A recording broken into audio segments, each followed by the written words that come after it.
Praise the lord. మన ప్రభువును ప్రియరక్షకుడైన యేసుక్రీస్తు వారి యొక్క శ్రేష్ఠ నామములో మీ అందరికీ నా హృదయపూర్వక వందనాలు, శుభాలు తెలియజేస్తూ ఉన్నాను. ఈ ఆరాధన కార్యక్రమానికి మీకు స్వాగతం తెలియజేస్తూ ఉన్నాను. ఈ కార్యక్రమం ద్వారా దేవుని గూర్చిన జ్ఞానాన్ని పొందుకోవడానికి, ఆధ్యాత్మిక మేలులు మన కుటుంబ జీవితంలో, వ్యక్తిగత జీవితంలో అనుభవించడానికి దేవుడు సహాయం చేయునుగాక. ఈ కార్యక్రమాన్ని ప్రార్థనతో ప్రారంభించుకుందాం. ప్రార్థన చేసుకుందాం. ప్రార్థన. పరిశుద్ధ ప్రేమ నమ్మకం కలిగిన ప్రభు, నీ అపారమైన కృపను బట్టి, ప్రేమను బట్టి వందనములు, స్తోత్రములు ప్రభా. నైనా తండ్రి, ఇదిగో ప్రభా, నీ దాసును ప్రభా వాక్యాన్ని ఎత్తుచుండగా అనేక హృదయాలు నీ వైపు తిప్పబడటానికి సహాయం చేయండి ప్రభా. నైనా మరి ఇప్పటి వరకు ప్రభా మేము గృహాల్లో ఉండే ఆరాధన జరిపించుకున్నాము. ఇదిగోనైనా మందిరాల్లో ప్రభా మరలా మేము కలిసి ప్రార్థిస్తుండగా మా ప్రార్థన అనిపించండి. ఇదిగోనైనా మరి కొంతమంది నాయన మందిరానికి రాలేకపోతారు తండ్రి. మరి ఆయా పరిస్థితుల వలన ఆటంకం కలుగుతున్నది కనుక ప్రభు వారందరికీ ఈ వాక్యము ప్రభు ఈ ఆరాధన ఆశీర్వాదకరంగా ఉండడానికి సహాయం చేయమని అడుగుచున్నాను. ఈ కోవిడ్-19 నుంచి ప్రతి ఒక్కరికి విడుదల దయచేయండి ప్రభా. ఇదిగో నా ప్రభా, మరి ప్రపంచం అంతా కూడా ప్రభా నాయన మరి ఎంతగానో ప్రభా నైనా అతన్ని ఇబ్బందుల్లో ఉంటుండగా నాయన నీవే గద్దించమని అడుగుచున్నాను. సహాయం ఇచ్చేయండి ప్రభా. నీ స్తోత్రములు దేవా. వృద్ధాప్యంలో ఉన్న వారిని, గర్భిణీ స్త్రీలను ప్రభా ఇదిగో నా తండ్రి నైనా మరి చంటి బిడ్డలను జ్ఞాపకం చేసుకోండి, వారి కాపుదలుగా ఇచ్చేయండి నా దేవా. ఇదిగో నా ప్రభా నైనా మరి ఏ కీడు కూడా మా గుడారాలను సమీపించకుండా ప్రతి కుటుంబాన్ని కూడా కాపాడమని అడుగుచున్నాను. ఇదిగో నీ సన్నిధిలో కూడటకు మాకు ఇచ్చిన అవకాశాన్ని బట్టి వందనాలు చెల్లిస్తున్నాం ప్రభా. ప్రతి పరిస్థితిని సరిచేయండి దేవా. నీ స్తోత్రములు, వందనాలు నైనా తండ్రి. ఇదిగో నా ప్రభా, ముఖ్యంగా ఈ దినము వాక్యం ద్వారా అనేక మంది ప్రభా ఆశీర్వదించబట్టకును సహాయమును చేయమని యేసే పరిశుద్ధ నామమున అడిగి వేడుకుచున్నాం మా పరమ తండ్రి, ఆమేన్. దేవుని వాక్యాన్ని ధ్యానిద్దాం. పరిశుద్ధ బైబిల్ గ్రంథము తెరిచి యోబు గ్రంథము 38వ అధ్యాయం 3-4 వచనాలను ధ్యాన భాగంగా చదువుకుందాం. పౌరుషము తెచ్చుకొని నీ నడుము బిగించుకొనుము, నేను నీకు ప్రశ్న వేయదును, నీవు దానిని నాకు తెలియచెప్పుము. నేను భూమికి పునాదులు వేసినప్పుడు నీవెక్కడ నుంటివి? నీకు వివేకము కలిగి ఉన్న ఎడల చెప్పుము. చిన్న ప్రార్థన చేసుకుని వాక్యాన్ని ధ్యానిద్దాం. ప్రేమ కలిగిన మా ప్రియ పరలోకపు తండ్రి, మీ వాక్యము స్వచ్ఛమైనది, మధురమైనది, దీవెనకరమైనది. వాటిని గైకొనుట వలన మాకెంతో లాభం కలుగుతుంది. దేవా, మీ వాక్యాన్ని ధారాళంగా దయచేయండి. మీ దాసుడినైన నేను మీ వాక్యమును పట్టుకుని మీ బిడల ముందు నిలవబడి ఉండగా కావలసిన పరిశుద్ధాత్మ నడిపింపును మాకు అనుగ్రహించుమని, ఈ వాక్యమును మాకు దీవెనకరంగా ఉంచుమని ప్రభువును ప్రియరక్షకుడైన క్రీస్తు వారి పేరిట ఈ ప్రార్థన వేడుకొనుచున్నాను పరమ తండ్రి, ఆమేన్. యోబు జీవితంలో అనేక శ్రమలు, శోధనలు కలిగాయి.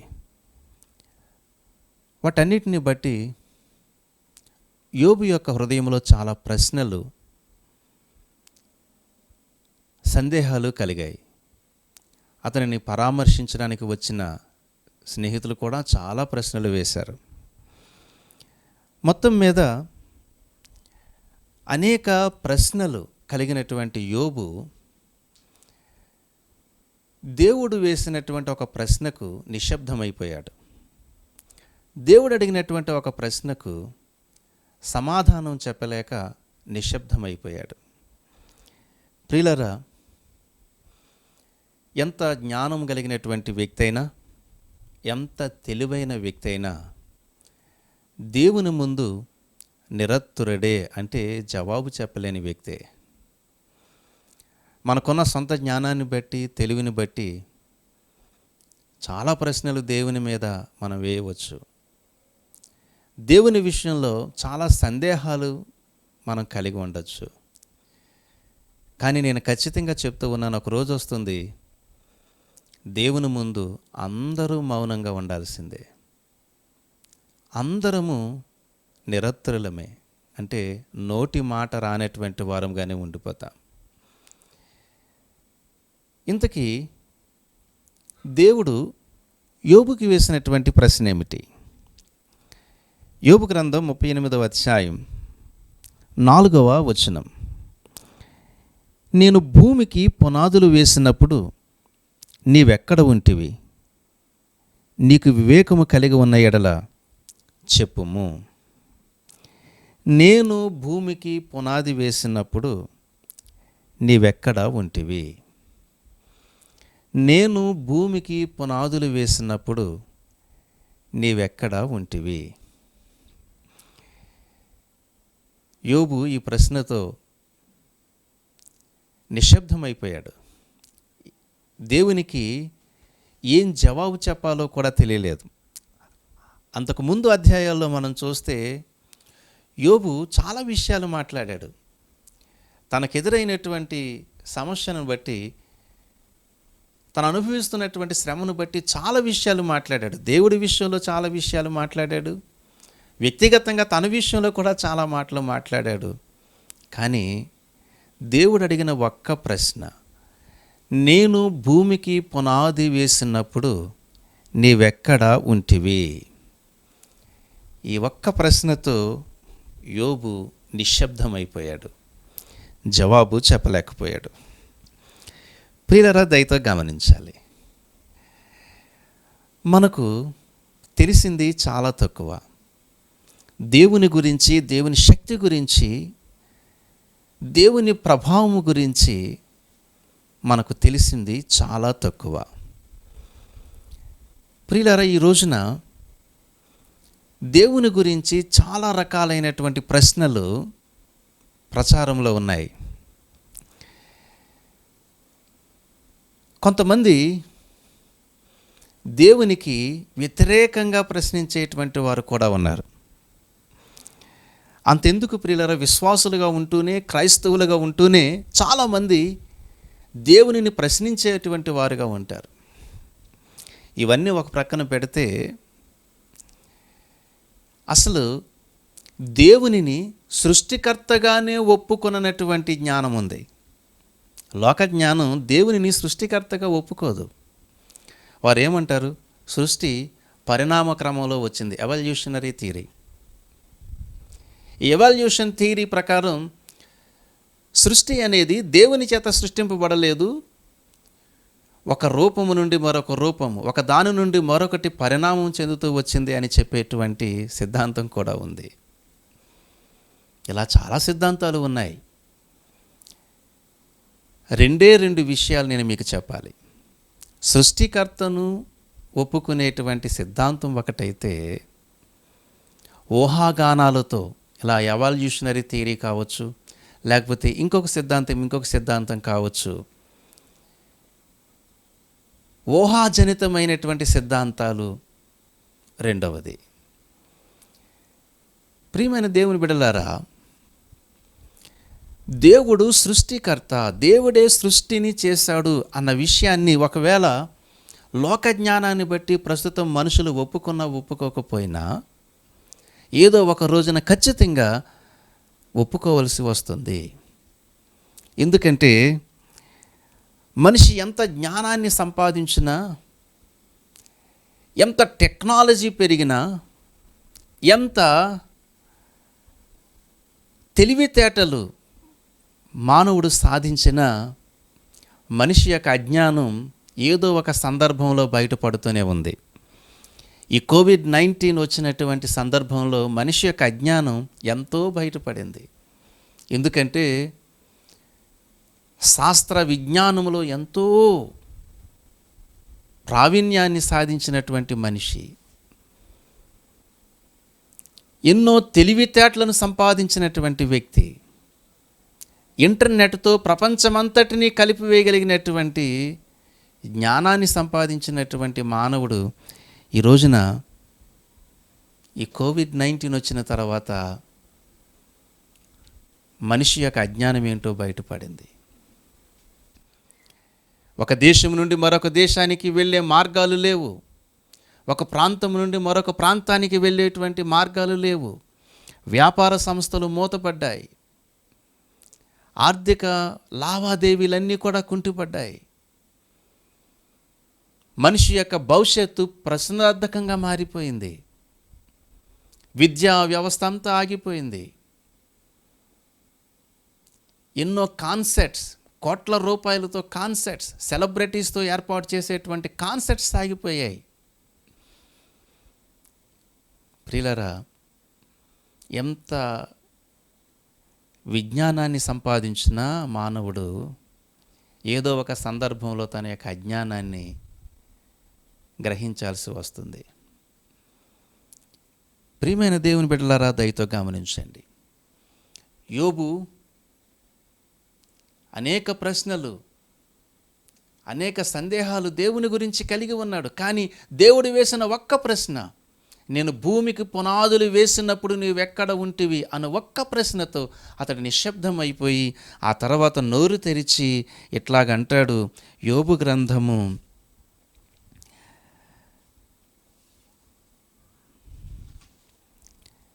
42వ అధ్యాయం 2-3 వచనాలు నేను చదువుతూ ఉన్నాను.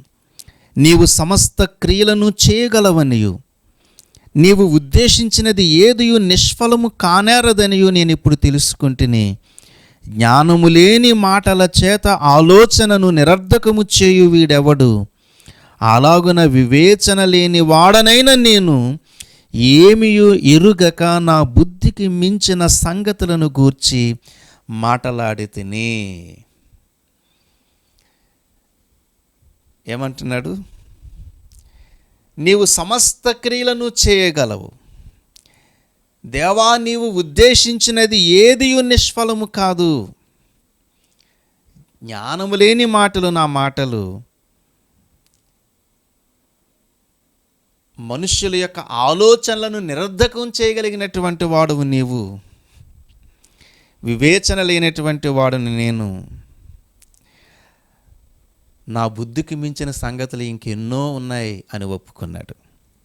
ప్రియులారా, ఇదే సత్యాన్ని ఏదో ఒకరోజు ప్రతి మనుష్యుడు దేవుని ఎదుట ఒప్పుకోవాల్సి వస్తుంది. నీవు సమస్త క్రియలను చేయగలిగినటువంటి వాడు అని ప్రతి మానవుడు, ఎంత జ్ఞానం సంపాదించినటువంటి వ్యక్తి అయినా సరే, ఒకరోజు దేవుని ఎదుట ఈ మాట ఒప్పుకోవాల్సి వస్తుంది. దేవా, నీవే సమస్త క్రియలను చేయగలిగినటువంటి వాడు. కొద్దిపాటి జ్ఞానముతోనే, ఈ మిడిమిడి జ్ఞానముతోనే మిడిసిపడుతూ ఉన్నటువంటి మానవుడు ఒకరోజు ఖచ్చితంగా దేవుని ఎదుట ఈ మాట ఒప్పుకోవాలి. దేవా, నీవే సమస్త క్రియలను చేయగలవు.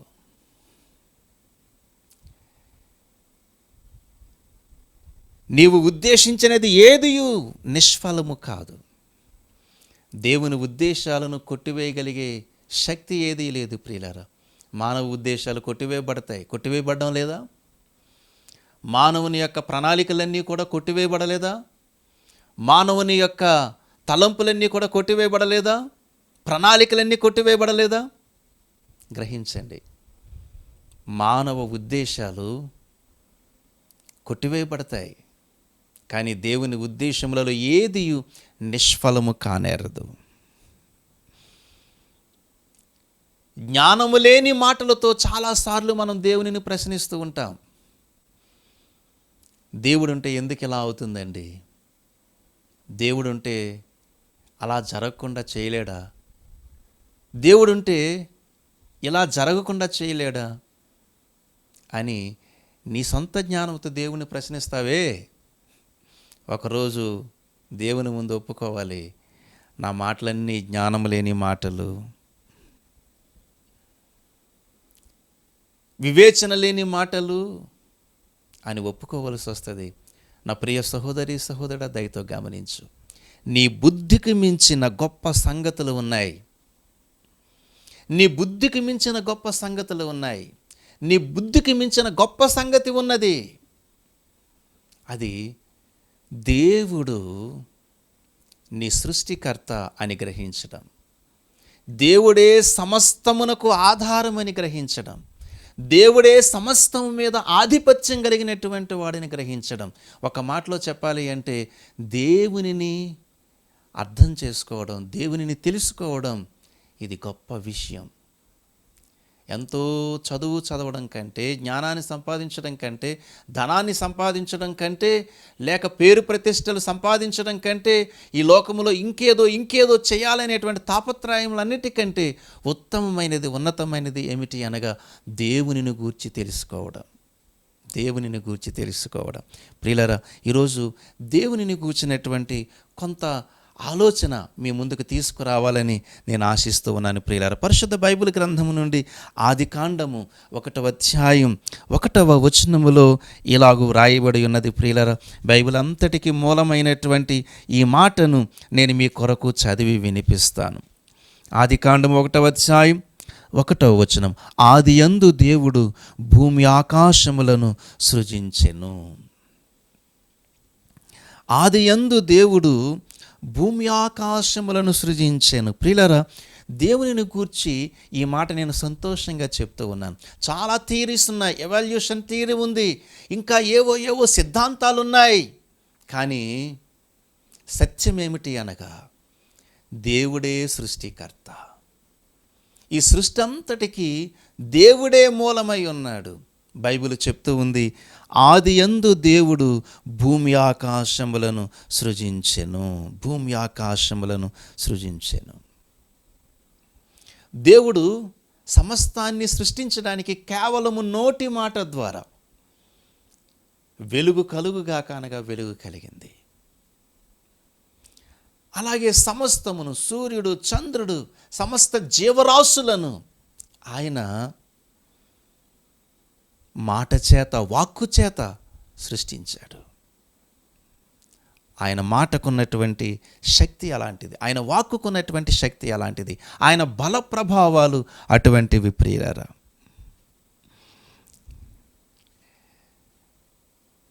ఆదియందు దేవుడు భూమి ఆకాశములను సృజించెను అన్నమాట ఈనాటికి కూడా విజ్ఞాన శాస్త్రానికి ఒక సవాలుగా నిలిచినటువంటి మాట.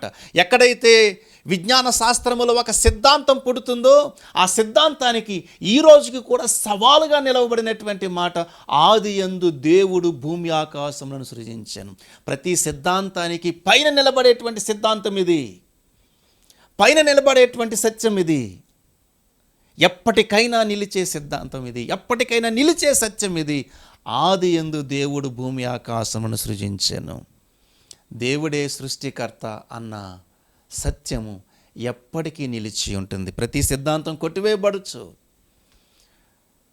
ఒక సిద్ధాంతం మరొక తరానికి తప్పుగా అనిపించవచ్చు, కానీ ఎప్పటికీ నిలిచే సత్యం ఏమిటంటే ఆదియందు దేవుడు భూమి ఆకాశమును సృజించెను అనగా దేవుడే సృష్టికర్త అనే సత్యాన్ని, అది ఎప్పటికీ నిలిచి ఉండేటువంటి సత్యం. ప్రియులారా, ఆదికాండము ఈ మొదటి అధ్యాయములో దేవుడు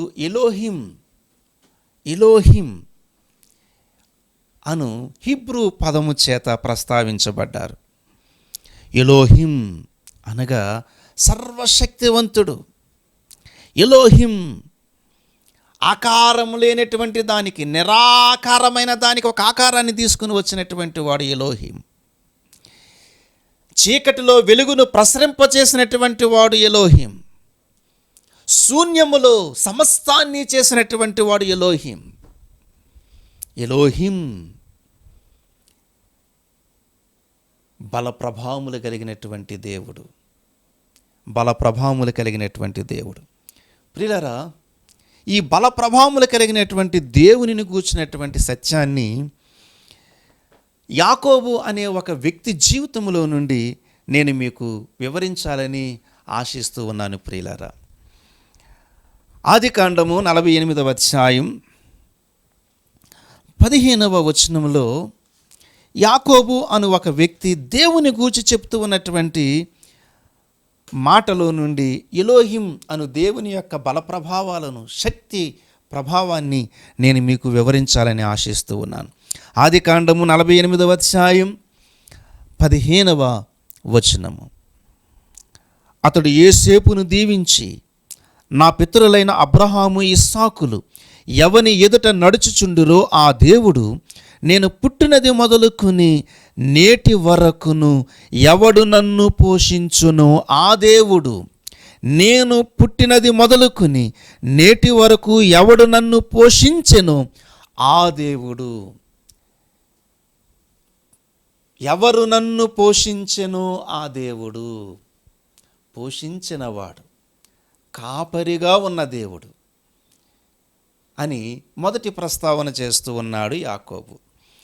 ఇక రెండవది 16వ వచనంలో, అనగా సమస్తమైన కీడులలో నుండి నన్ను తప్పించిన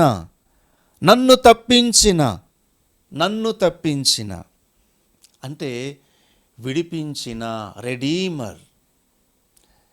ప్రియులారా, 15వ వచనంలో దేవునిని కాపరిగా ప్రస్తావిస్తున్నాడు, అంటే షెఫర్డ్. 16వ వచనంలో దేవునిని విడుదల, తప్పించిన దేవుడు, అనగా రెడీమర్ అని ప్రస్తావిస్తూ ఉన్నాడు. ప్రియులారా, ఈ మాటలను యాకోబు మాట్లాడుతూ ఉన్నప్పుడు అతడు వయసు గతించినటువంటి వాడు, వృద్ధుడైపోయినటువంటి వాడు. ఒక విధంగా చెప్పాలి అంటే వృద్ధిని మాటలు 100% నమ్మదగినటువంటి మాటలు. ఎందుకంటే అందులో ఇంకా కల్పితమైనటువంటివి ఏమీ లేవు, అసత్యం ఉండదు. చివరి దినాల్లో మాట్లాడే మాటలు అక్షర సత్యాలు, చివరి దినాల్లో చెప్పే మాటలు అక్షర సత్యాలు. యాకోబు దేవుని గురించి 2 మాటలు ప్రస్తావిస్తున్నాడు. దేవుడు నాకు కాపరిగా ఉన్నాడు, నాకు షెఫర్డ్గా ఉన్నాడు. రెండవది, దేవుడు నన్ను తప్పించాడు, దేవుడు నాకు రెడీమర్గా ఉన్నాడు. ప్రియులారా, ఎలోహిం దేవుడు అతని జీవితంలో కాపరిగా ఉన్నాడు, అలాగే రెడీమర్గా ఉన్నాడు, విడుదల, తప్పించే నాథుడిగా ఉన్నాడు. ప్రియులారా, ఈ 2 విషయాలను కాస్త క్లుప్తంగా యాకోబు యొక్క జీవితంలో నుండి మనం తెలుసుకుందాం. యాకోబు తను యవనస్తుడిగా ఉన్నప్పుడు చేసినటువంటి పొరపాట్లు మనకు తెలుసు. అతడు కుయుక్తుతో ఎలాగో ఎదగడానికి ప్రయత్నం చేశాడో మనకు తెలుసు. ఆశీర్వాదాల కొరకు ఎటువంటి వేషాలు వేశాడో మనకు తెలుసు. దీవెనల కొరకు, ధన సంపాదన కొరకు, అభివృద్ధి కొరకు, ఐశ్వర్యం కొరకు ఎలాంటి టెక్నిక్స్ ఉపయోగించాడో మనకు తెలుసు. కానీ కొంతకాలమైన తర్వాత అర్థమైంది, ఇవి నిజమైనటువంటి ఆశీర్వాదాలు కాదు. లోక సంబంధంగా ప్రయాసపడి సంపాదించినటువంటి ఐశ్వర్యం ఏమాత్రము శాంతిని, సమాధానాన్ని ఇవ్వలేదు అని ఒకరోజు దేవునిని పట్టుకున్నాడు, దేవుని పాదాలు పట్టుకున్నాడు. అతని యొక్క జీవితంలో దేవునికి స్థానం ఇచ్చాడు, హృదయంలోనికి దేవునిని చేర్చుకున్నాడు, మారు మనసుతో దేవుని హత్తుకున్నాడు. అందుకే అతనికి దేవుడు అర్థమయ్యాడు. అంతవరకు అతనుకున్న సిద్ధాంతాలు వేరు, సంపాదించడానికి అతనుకున్న సిద్ధాంతాలు వేరు, బ్రతకడానికి అతనుకున్నటువంటి సిద్ధాంతాలు వేరు, లేక సమాజంలో పేరు సంపాదించుకోవడానికి, స్థానాన్ని సంపాదించుకోవడానికి అతనుకున్న సిద్ధాంతాలు వేరు. కానీ దేవుణ్ణి కలుసుకున్న తర్వాత ఆ సిద్ధాంతాలన్నీ కూడా తప్పని తెలిసిపోయింది. ప్రియా దేవుని బిడ్డలారా, జ్ఞానంతో నీవు సంపాదించుకునే సిద్ధాంతాలు, తెలివితో నీవు సంపాదించుకునేటువంటి సిద్ధాంతాలు, లేక నీ సొంత వివేచనతో సంపాదించుకున్నటువంటి సిద్ధాంతాలు దేవుణ్ణి కలుసుకున్నప్పుడు నీకు అర్థమవుతాయి, ఇవన్నీ తప్పుడు సిద్ధాంతాలు, ఇవన్నీ తప్పుడు సిద్ధాంతాలు, అసత్యములు అని అర్థమవుతాయి. ఎందుకంటే సత్యవంతుడైన దేవుని దగ్గరికి వచ్చినప్పుడు, సృష్టికర్త అయిన దేవుని దగ్గరికి వచ్చినప్పుడు ప్రతిదీ నీకు అర్థమవుతుంది, ప్రతిదీ అర్థమవుతుంది. ప్రతిదానికి మూలము దేవుడేనని అర్థమవుతుంది, ప్రతిదాని యొక్క ఆంతర్యం అర్థమవుతుంది. ఉదాహరణకు, జ్ఞానాన్ని ఎంతవరకు ఉపయోగించాలో, ఎలా ఉపయోగించాలో అర్థమవుతుంది. నీ ధనాన్ని ఎలా ఉపయోగించుకోవాలో, ఏ విధంగా మెయింటైన్ చేయాలో అర్థమవుతుంది. నీ ఉద్యోగాన్ని ఎలా ఆశీర్వాదకరంగా గడుపుకోవాలో అర్థమవుతుంది. నీ జీవితాన్ని ఎలా దేవునికి మహిమకరంగా, ఇతరులకు ప్రయోజనకరంగా గడుపుకోవాలో అర్థమవుతుంది. దేవుణ్ణి కలుసుకుంటేనే కానీ నీకు ఈ సత్యము అర్థం కాదు. లేదంటే నీ సొంత సిద్ధాంతాల్లో కొట్టుకుని పోతూ ఉంటావు. ఆ సొంత సిద్ధాంతాల గురించి ఇతరులతో మాట్లాడుతూ ఉంటావు. ఆ సొంత సిద్ధాంతాల గురించి ఇతరులతో వాదమాడుతూ ఉంటావు. నీ సొంత సిద్ధాంతాలను అనుసరించే దేవునిని ప్రశ్నిస్తూ ఉంటావు. దేవునిని కలుసుకోనంతకాలం కూడా నీ సొంత సిద్ధాంతాలతోనే కాలము వృధా అయిపోతుంది.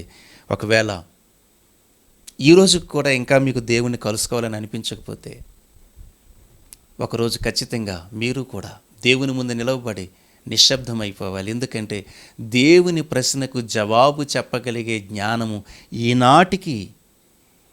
ఏనాటికి కూడా మనిషికి సాధ్యము కాదు. సహోదరుడు, ఇది మంచి సమయం, నీకు అనుకూల సమయం. దేవుని దగ్గరికి రా. నీ సొంత సిద్ధాంతాలను విడిచిపెట్టు, నీ సొంత ఆలోచనలు విడిచిపెట్టు, నీ సొంత ప్రశ్నలను విడిచిపెట్టు. దేవుని దగ్గరికి రా. ఆయనే సృష్టికర్త, ఆయనే ఆదియందు భూమి ఆకాశములను సృజించినటువంటి వాడు. ఈ సత్యాన్ని గ్రహించి దేవుని దగ్గరికి రా. యాకోబు ఒప్పుకుంటున్నాడు,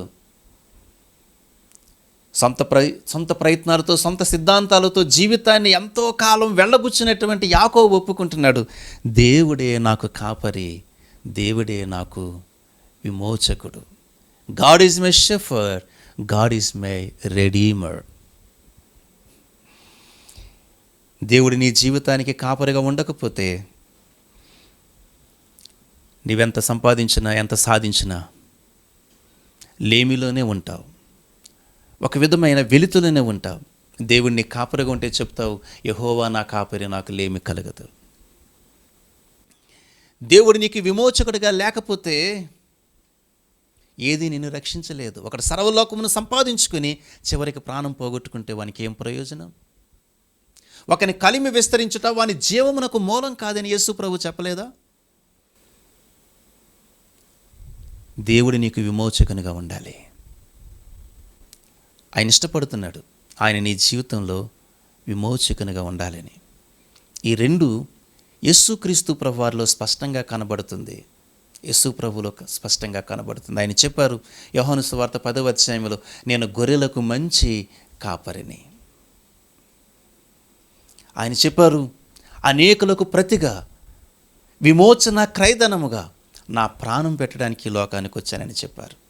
కనుక ప్రియ సోదరి సోదరుడా, నేను యేసు ప్రభు గురించి సంతోషంగా ప్రకటిస్తున్నాను. అదేమిటంటే ఆయన మంచి కాపరి, ఆయన దగ్గరికి రా. లోక సిద్ధాంతాలను అనుసరించి ఆయనకు దూరం అయిపోవద్దు. నీ సొంత సిద్ధాంతాలను అనుసరించి మంచి కాపరి అని యేసు ప్రభువుకు దూరం అయిపోవద్దు. ఆయన నీ కొరకు విమోచన క్రయధనముగా తన ప్రాణాన్ని పెట్టారు శిలువ మీద. నీ సొంత సిద్ధాంతాలతో, సొంత ప్రశ్నలతో, సొంత ఆలోచనలతో ఈ గొప్ప రక్షణ భాగ్యాన్ని పోగొట్టుకోవద్దు. మర్చిపోకు, దేవుడే సమస్తమునకు మూలమై ఉన్నారు. ఆయనే సృష్టికర్త, ఆది యందు భూమి ఆకాశములను సృజించినటువంటి దేవుడు ఆయన లేకపోతే జీవితానికి అర్థం లేదు. ఆయన లేకపోతే నువ్వెన్ని సిద్ధాంతాలు నేర్చుకున్నా, ఎన్ని తెలివితేటలు కలిగి ఉన్నా, లేక నువ్వు చాలా చాకచక్యం కలిగినటువంటి వ్యక్తివని పేరు తెచ్చుకున్నా, దేవుడు లేకపోతే నీ జీవితానికి అర్థం లేదు. ప్రేమతో ఈ మాటలు చెప్తున్నాను. యేసు ప్రభు దగ్గరికి రండి. ఆయన మీ జీవితానికి కాపురిగా ఉండాలి, ఆయన మీకు విమోచకుడిగా ఉండాలి. యాకోబు ఆ సత్యాన్ని తెలుసుకుని ఒప్పుకుంటున్నాడు. వృద్ధాప్యంలో చెప్తూ ఉన్నాడు, తన పిల్లలతో చెప్తూ ఉన్నాడు, దేవుడు నాకు కాపరిగా ఉన్నాడు, దేవుడు నాకు విమోచకుడిగా ఉన్నాడు. కొంతకాలం క్రితము తన జీవితానికి కావలసినవి వేరుగా ఉన్నాయి. అతడు యవనస్తుడిగా ఉన్నప్పుడు తన జీవితానికి కావలసినటువంటి ఆనందాలు వేరుగా ఉన్నాయి. కానీ దేవుణ్ణి కలుసుకున్న తర్వాత దేవునిలోనే నిజమైనటువంటి సంతోషాన్ని, సమాధానాన్ని యాకోబు అనుభవించాడు. దేవుడు అతని జీవితానికి కాపరిగా ఉన్నాడు, దేవుడు అతని జీవితానికి విమోచకుడిగా ఉన్నాడు. ఎలోహిం అను దేవుడు మన జీవితానికి చాలిన దేవుడు, మన జీవితానికి చాలినటువంటి దేవుడు. ఆయన మన పరిస్థితులన్నిటిలోనూ కూడా ఆయన కలగబుచ్చుకునేటువంటి దేవుడు. మన పరిస్థితులన్నిటిలోనూ కూడా ఆయన జోక్యం చేసుకునేటువంటి దేవుడు. దేవుడు మనకు ఎప్పుడూ తోడుగా ఉండేటువంటి వాడు. దయతో గమనించండి, God involves in the affairs of his creation. సృష్టిలో ప్రతి విషయంలోనూ కూడా దేవుడు ఇన్వాల్వ్ అవుతాడని మర్చిపోకండి. ప్రతి విషయంలోనూ కూడా దేవుడు ఇన్వాల్వ్ అవుతాడని మర్చిపోకండి. యేసు ప్రభు వారు చెప్పిన కొన్ని మాటలు నేను మీకు జ్ఞాపకం చేస్తాను ప్రియులారా. ఆయన సెలవు లేకుండా పిచ్చుక కూడా నేలను పడదని యేసు ప్రభు వారు చెప్పారు. ఎందుకంటే దేవుడు తన సృష్టి పట్ల ఆయన బాధ్యత కలిగినటువంటి వాడు. సృజించిన దేవుడే కాపాడే దేవుడని నెహెమ్యా గ్రంథం 9వ అధ్యాయం 6వ వచనం చెప్తూ ఉంది. కనుక ఆయన సెలవు లేకుండా పిచ్చుక కూడా, ఒక చిన్న పిచ్చుక కూడా నేల పడదు. మీ తల వెంట్రుకలలో ఒక్కటి కూడా నేలను పడదు. మీ తల వెంట్రుకలన్నీ కూడా లెక్కించబడి ఉన్నవి. దయతో గమనించండి ప్రియ దేవుని బిడ్డలారా, దేవుడు మన జీవిత వ్యవహారాలలో జోక్యం చేసుకునేటువంటి వాడు. సృష్టికర్త అయిన దేవుడు మన జీవితంలో పనిచేసినప్పుడు మన జీవితాలకు కూడా నిజంగా ఒక అర్థం కలుగుతుంది. మన జీవితాలకు కూడా ఒక సాఫల్యత కలుగుతూ ఉంది. ఏమండి, ఈ మాట ఇట్లా చెప్పడానికి నేను సంతోషిస్తున్నాను. అదేమిటంటే, నిరాకారమైనటువంటి శూన్యమైనటువంటి స్థితిలో ఉన్నటువంటి ఈ ప్రపంచాన్ని ఇంత అందంగా చేయగలిగినటువంటి దేవుడు, ఇంత చక్కగా సృష్టించినటువంటి దేవుడు నీ జీవితాన్ని కూడా, ఒకవేళ నువ్వు అనుకుంటున్నావేమో ఏవో పరిస్థితులను బట్టి నా జీవితం కూడా నిరాకారంగా ఉందండి, నిర్మానుష్యంగా ఉందండి, శూన్యంగా ఉందండి, అర్థం లేకుండా ఉందండి అని ఒకవేళ నువ్వు బాధపడుతున్నావేమో. ఇలాంటి బాధలో నీకు కొన్ని ప్రశ్నలు కలగచ్చు. ఉన్నాడా దేవుడు? ఉన్నాడా? దేవుడు ఉంటే ఎందుకు ఎలాగవుతుంది? ఇలాంటి ప్రశ్నలు నీకు కలగవచ్చు. కానీ అవన్నీ ప్రక్కన పెట్టు, దేవుని దగ్గరికి రా. ఆయన నీ కొరకు చేతులు చాచుచున్నాడు. ఇదిగో నిన్ను ప్రేమించుచున్న యేసు ప్రభువుకు నీ జీవితాన్ని ఇవ్వు. యేసు ప్రభుని నీ హృదయంలోకి చేర్చుకో. నీ జీవితం కూడా ఒక నూతన సృష్టిగా మారుతుంది. నీ జీవితం కూడా నూతనమైనటువంటి అనుభవాలతో, నూతనమైనటువంటి ఆశీర్వాదాలతో నింపబడుతుంది. దేవుడు ఆ కార్యాన్ని చేయగలడు. ఆదియందు భూమి ఆకాశం సృజించిన దేవుడు నేటికీ శక్తివంతుడే. ఎలోహిం దేవుడు నేటికి శక్తివంతుడే. కాపరిగా, విమోచకుడిగా నీ జీవితంలో ఆయన పని చేయగలడు. కాబట్టి యోబు అనేకమైన ప్రశ్నలు అతని జీవితంలో కలిగాయి. తనకు వచ్చిన కష్టాన్ని బట్టి, శ్రమను బట్టి, శోధనను బట్టి చాలా సందేహాలు, చాలా ప్రశ్నలు అతని హృదయంలో ఉన్నాయి. కానీ దేవుడు ఒక్క ప్రశ్న, నేను భూమికి పునాదులు వేసినప్పుడు నీవెక్కడ ఉన్నావు? నీవెక్కడ ఉన్నావు? ఈరోజున ఒక్క ప్రశ్న నేను అడుగుతున్నాను ముగింపులో. మీరు ఎంత జ్ఞానాన్నైనా సంపాదించి ఉండొచ్చు, ఎంత తెలివైన వారైనా కావచ్చు, లేక మీరెంత పేరు ప్రతిష్టలు కలిగినటువంటి వారైనా కావచ్చు, దేవుడు అడిగిన ప్రశ్నకు మీ దగ్గర సమాధానం ఏమైనా ఉందా? ఆయన భూమికి పునాదులు వేసినప్పుడు మీరు ఎక్కడున్నారు చెప్పగలరా? మన ఆరంభం ఏంటో, మన మూలమేంటో అన్నీ దేవునికే తెలుసు. కాబట్టి దేవుని చేతులకు మనం అప్పగించుకుందాం. దేవుని దగ్గరకు వస్తే జీవితానికి అర్థం, దేవుని దగ్గరకు వస్తే జీవితం నూతనత్వం కలిగి ఉంటుంది. కాబట్టి ఆలస్యం చేయకండి. కాపరి అయిన దేవుడు, విమోచకుడైనటువంటి దేవుడు మిమ్మల్ని పిలుస్తూ ఉన్నాడు. క్రీస్తు ప్రభు దగ్గరకు మిమ్మల్ని ఆహ్వానిస్తూ ఉన్నాడు. ఆయన దగ్గరికి రండి, జీవితాన్ని నూతనపరుచుకునండి. అట్టి భాగ్యాన్ని ప్రభు మనకు దయచేయునుగాక. ఆమేన్. ప్రార్థన చేసుకుందాం. ప్రేమగల తండ్రి, ఎంతో జ్ఞానం పెరిగింది, విజ్ఞాన శాస్త్రం చాలా ప్రాచుర్యంలోకి వచ్చింది. ఈ రోజున మనిషి అనుకుంటున్నాడు ఎంతో టెక్నాలజీ ఉంది, ఎంతో తెలివితేటలు ఉన్నాయి, చాలా జ్ఞానం ఉంది అని మనిషి అనుకుంటున్నాడు. కానీ మనిషికి తన అజ్ఞానం ఏంటో ఈ రోజుల్లో బయటపడుతుంది. దేవా, ఇకనైనా మనుషులు తెలుసుకోవాలి. మనిషి ఎంత జ్ఞానాన్ని సంపాదించినా, విజ్ఞానాన్ని సంపాదించినా, తెలివితేటలు సంపాదించినా, సమస్త క్రియలను చేయగలిగిన వాడు దేవుడేనని ఏదో ఒక రోజు ఒప్పుకోవాలి. దేవా,